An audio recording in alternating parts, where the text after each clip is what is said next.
नमस्कार दोस्तों, जय हिंद। आज हम बौद्ध धर्म के बारे में देखेंगे। यह UPSC, BPSC, Bihar SI, NTPC, SSC GD सभी एग्ज़ाम के दृष्टिकोण से यह महत्वपूर्ण है। अगर आपको हम बौद्ध धर्म के बारे में अच्छा से समझा ना पाएँ तो आप बेशक हमारे वीडियो को डिसलाइक करके चले जाइएगा। अगर वीडियो अच्छा लगे तो लाइक एवं शेयर जरूर कीजिएगा। सेशन स्टार्ट करते हैं। बौद्ध धर्म के वास्तविक संस्थापक कौन थे? तो बौद्ध धर्म के वास्तविक संस्थापक महात्मा बुद्ध थे। वहीं बात करें कि महात्मा बुद्ध का जन्म कब हुआ था, तो जन्म 563 ईस्वी पूर्व में हुआ था। इनका जन्म स्थल कहाँ है? तो जन्म स्थल जो है लुम्बिनी वन, जो कि नेपाल में पड़ता है। यह कपिलवस्तु, जिसका वर्तमान नाम रोमिनदेई है। इनके पिता का नाम क्या है? तो पिता का नाम जो है सुधोधन था। यह शाक्य के राज कपिलवस्तु के शासक थे। वहीं बात करें इनकी माता का, तो इनकी माता का नाम महामाया देवी था, जो कोल्लिय गणराज की थी। वहीं बात करें महावीर स्वामी के बचपन का नाम क्या था? तो बचपन का नाम सिद्धार्थ था, जो कि उनका गोत्र जो है गोत्र गौतम था। गौतम बुद्ध में सिर्फ उनका नाम बुद्ध था, बचपन का नाम सिद्धार्थ था, लेकिन उनका गोत्र जो था गौतम था, इसलिए वह गौतम बुद्ध कहलाए। उनका पालन पोषण जो है विमाता प्रजापति गौतमी ने की थी। विमाता का अर्थ है कि उनकी माता जो थी महामाया देवी, उनका बचपन में ही देहांत हो गया था। जब महात्मा बुद्ध छोटे थे तो उनकी विमाता मतलब जो है कि उनकी सौतेली माता प्रजापति गौतमी ने ही उनका पालन पोषण किया था। महात्मा बुद्ध की पत्नी, तो उनकी पत्नी का नाम यशोधरा था, जो कोल्लिय गणराज की राजकुमारी थी। महात्मा बुद्ध के पुत्र का नाम जो है राहुल है, और महात्मा बुद्ध के सारथी का नाम जो है चन्ना था। चन्ना याद रखिए। वहीं उनके घोड़े का नाम जो है कंथक था। कंथक। ज्ञान की प्राप्ति एवं स्थल, तो महात्मा बुद्ध को ज्ञान की प्राप्ति गया, जो बोध गया के नाम से अभी बिहार में प्रसिद्ध है। वहाँ एक नदी है जिसका नाम निरंजना नदी है। उसी के तट पर जो है उनको ज्ञान की प्राप्ति हुई थी। इस घटना को संबोधि के नाम से जो है जाना जाता है।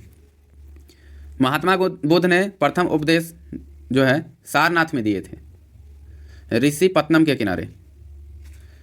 उनके शिष्य, महात्मा बुद्ध के शिष्य जो है आनंद एवं उपाली थे। वहीं धर्म प्रचार की बात करें तो जो बौद्ध धर्म था उसका प्रचार जो है शाक्य, काशी, मगध, अंग, मल, बज्जी, कौशल राज्य, इन राज्यों में किया गया था। जीवन के अंत को जो है महापरिनिर्वाण के नाम से जाना जाता था। तो महात्मा बुद्ध का अंत जो है मतलब उनकी मृत्यु जो है 483 ईस्वी पूर्व में 80 वर्ष की आयु में बैसाख दिन था। बैसाख दिन पूर्णिमा के दिन जो है कुशीनगर, जो कि उत्तर प्रदेश में पड़ता है, उनकी मृत्यु वहाँ हो गई थी। तो आइए देखते हैं बुद्ध भगवान से जो है संबंधित जो भी प्रश्न पूछे जाते हैं वो एक दृष्टिकोण में देखते हैं।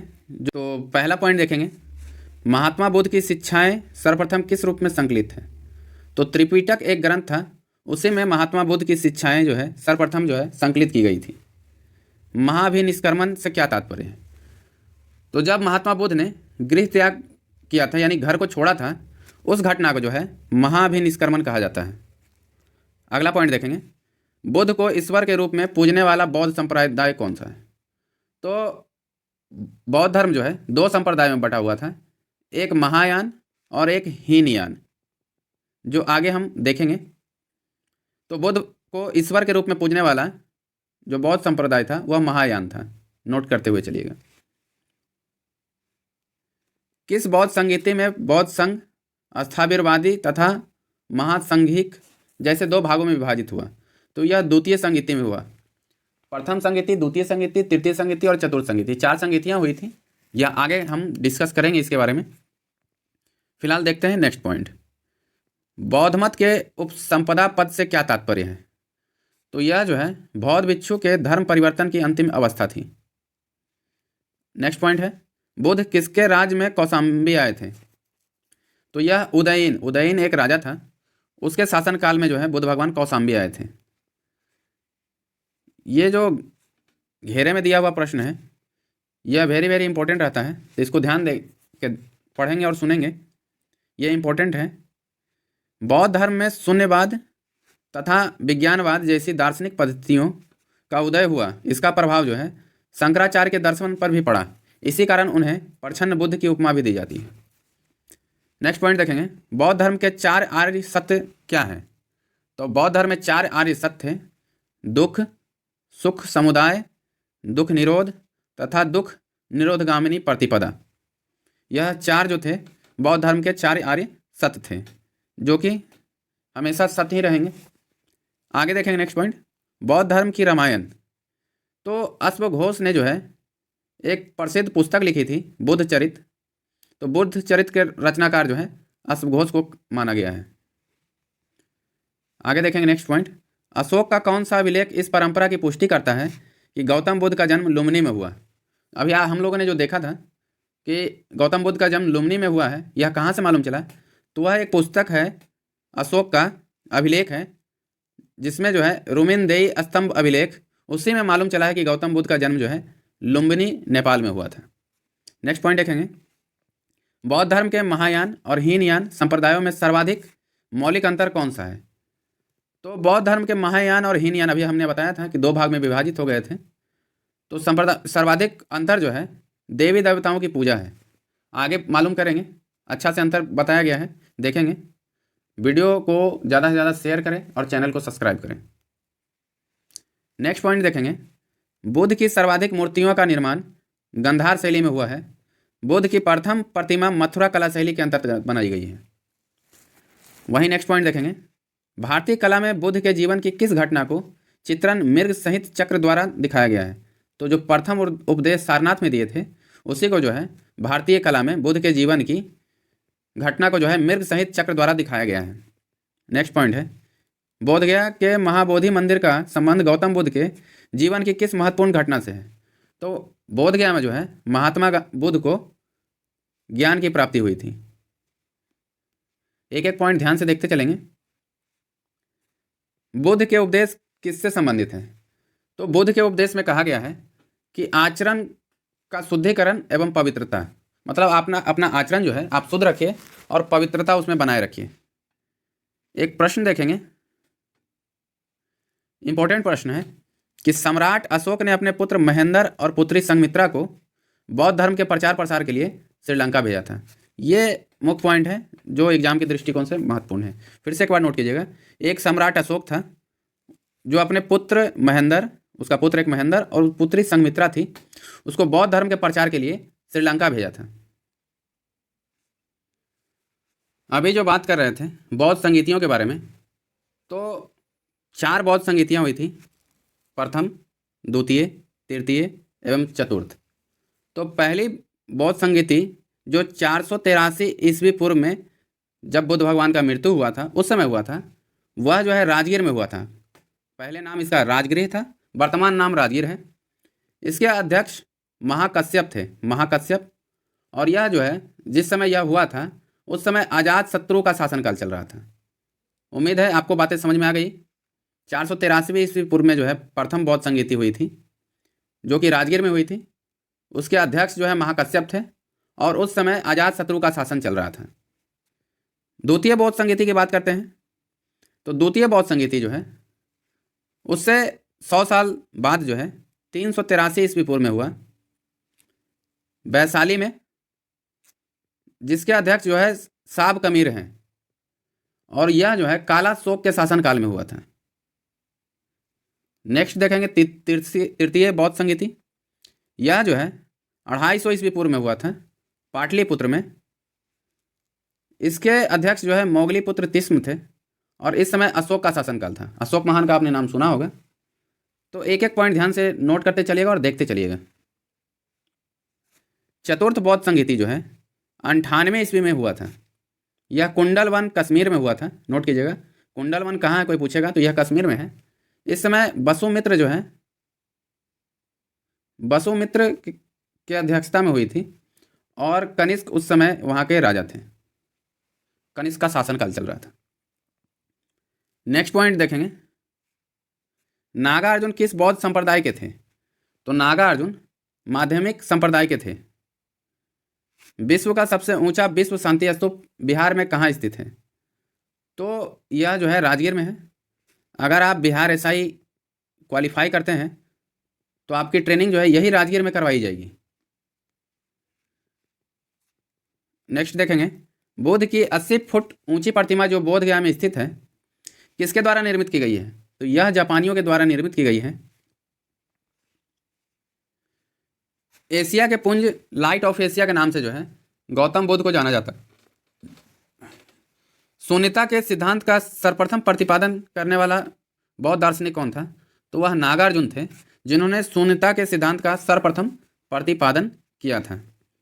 नेक्स्ट देखेंगे, नव नालंदा महाविहार किसके लिए विख्यात है? तो पाली अनुसंधान संस्थान के लिए जो है नव नालंदा महाविहार विख्यात है। बौद्ध धर्म तथा जैन धर्म दोनों ही धर्म किस मत में विश्वास रखते थे? तो बौद्ध धर्म और जैन धर्म जो है कर्म एवं पूर्ण जन्म के सिद्धांत पर विश्वास रखते थे। नेक्स्ट देखेंगे, गौतम बुद्ध को एक देवता का स्थान किस राजा के शासनकाल में मिला? तो कनिष्क के शासनकाल में गौतम बुद्ध को एक देवता का स्थान मिला। नेक्स्ट देखेंगे, बुद्ध की खड़ी प्रतिमा किस काल में बनाई गई? तो बुद्ध की खड़ी प्रतिमा जो है कुषाण काल में बनाई गई थी। नेक्स्ट देखेंगे, प्रथम शताब्दी ईस्वी में किस भारतीय शासक भिक्षुक को चीन भेजा गया? तो नागार्जुन को जो है प्रथम शताब्दी ईस्वी में जो है भारतीय बौद्ध भिक्षु को चीन भेजा गया। इससे पहले जो बात किए थे कि बौद्ध धर्म में 3 ग्रंथ थे जिसे त्रिपिटक कहा गया है, जिसमें पहला सूत पिटक, विनय पिटक और अभिधम पिटक, यह 3 बौद्ध धर्म ग्रंथ थे। जिसमें सूत पिटक जो है पिटकों में सबसे बृहत्तम था, विनय पिटक जो था पिटकों में लघुत्तम था और अभिधम पिटक जो है पिटकों में मध्यम था। सूत पिटक में जो है बुद्ध के उपदेशों एवं संवादों का संकलन मिलता है। वहीं बात करें विनय पिटक में, तो विनय पिटक में बौद्ध संघ के आचार विचार व नियम निषेधन का संकलन मिलता है। वहीं बात करें अभिधम पिटक का, तो अभिधम पिटक में बुद्ध के आध्यात्मिक व दार्शनिक विचारों का संकलन मिलता है। हालांकि सूत पिटक से ज़्यादातर क्वेश्चन पूछे जाते हैं, तो इस बात को ध्यान में रखिएगा। अगला पॉइंट देखते हैं, बुद्ध के जीवन पर किन 4 दृश्यों का अत्यधिक प्रभाव पड़ा था? तो बुद्ध भगवान जब जा रहे थे तो उन्होंने देखा कि एक वृद्ध व्यक्ति है, एक बीमार व्यक्ति है, एक मरा हुआ व्यक्ति है तथा एक प्रसन्नचित्त सन्यासी है। बुद्ध भगवान के जीवन पर 4 दृश्यों का अत्यधिक प्रभाव पड़ा था। फिर से एक बार जानिए, वृद्ध व्यक्ति, बीमार व्यक्ति, मृत व्यक्ति और प्रसन्नचित्त सन्यासी। इसीलिए उन्होंने जो है सन्यासी रूप धारण किया था।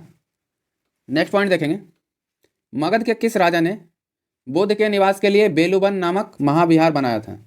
तो बिंबिसार एक राजा था मगध का, जिन्होंने बुद्ध भगवान के लिए बेलूबन नामक एक महाविहार बनाया गया था। क्वेश्चन इस हिसाब से भी पूछता है। नेक्स्ट देखेंगे, संघ में प्रवेश करने वाली प्रथम महिला कौन थी? तो उनकी जो सौतेली माता थी प्रजापति गौतमी, वह जो बौद्ध धर्म का जो संघ बना था उसमें वह प्रथम महिला थी। ऐसा भी क्वेश्चन पूछता है। बुद्ध ने अपने जीवन की अंतिम वर्षा ऋतु कहाँ व्यतीत की थी? तो बुद्ध भगवान जो है अपने अंतिम वर्षा ऋतु जो है वैशाली, जो वर्तमान में हाजीपुर के नाम से जाना जाता है, वहाँ पे व्यतीत किया था। नेक्स्ट देखेंगे, संसार अस्थिर है, क्षणिक है, यह मान्यता जो है बौद्ध धर्म से संबंधित है। वहीं बुद्ध भगवान के कुछ प्रतीक हैं, उसके बारे में देख लेते हैं। तो बुद्ध भगवान के जीवन की घटनाएं एवं उनके प्रतीक। तो कहा जाता है कि जब बुद्ध भगवान गर्भ में थे तो उसका प्रतीक चिन्ह हाथी था। वहीं जब वह जन्म लिए तो उसका प्रतीक चिन्ह कमल था।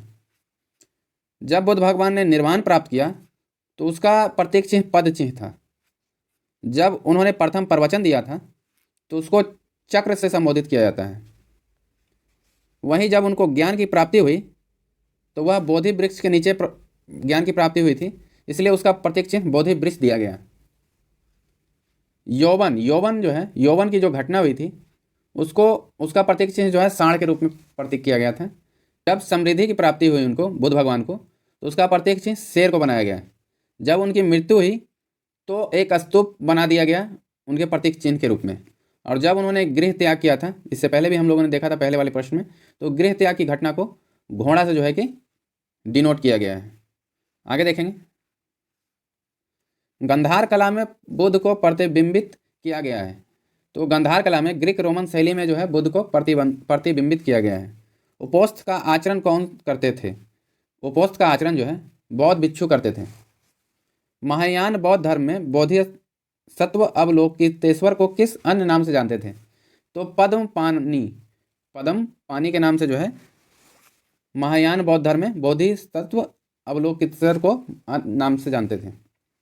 आगे बात करेंगे, भारत का सबसे बड़ा बौद्ध मठ कहाँ स्थित है? तो वह जो है सिक्किम में स्थित है भारत का सबसे बड़ा बौद्ध मठ। बौद्ध शब्दावली में धर्म चक्र परिवर्तन से क्या निर्देशित होता है? तो बुद्ध का जो उन्होंने प्रथम उपदेश दिया था सारनाथ में, उसको जो है धर्म चक्र परिवर्तन के नाम से जाना जाता है। नेक्स्ट देखेंगे, वज्रयान बौद्ध धर्म में बुद्ध की संगिनी को कहा जाता है था।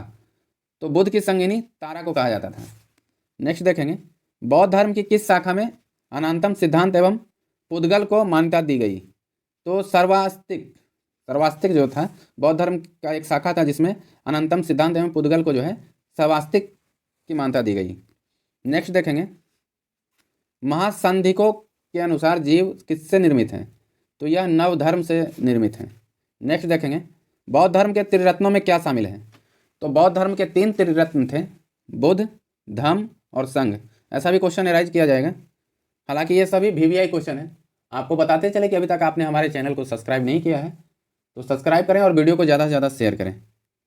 आगे अगला देखेंगे, बौद्ध दर्शन के अनुसार कारण एवं कार्य के सिद्धांत को किस प्रकार जाना जाता है? तो यह प्रतीत समुत्पाद के नाम से जाना जाता है। तो प्रतीत समुत्पाद होता क्या है? तो इसका अर्थ है संसार की सभी वस्तुएं किसी न किसी कारण से उत्पन्न हुई है, इस प्रकार इस पर निर्भर है।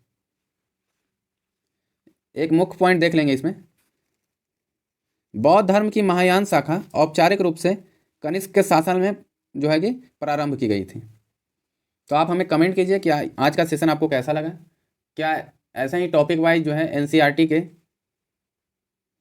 सार संग्रह से हम नेक्स्ट वीडियो बनाएं? अगर अच्छा लगा हो तो वीडियो को लाइक, शेयर और सब्सक्राइब जरूर कर दें।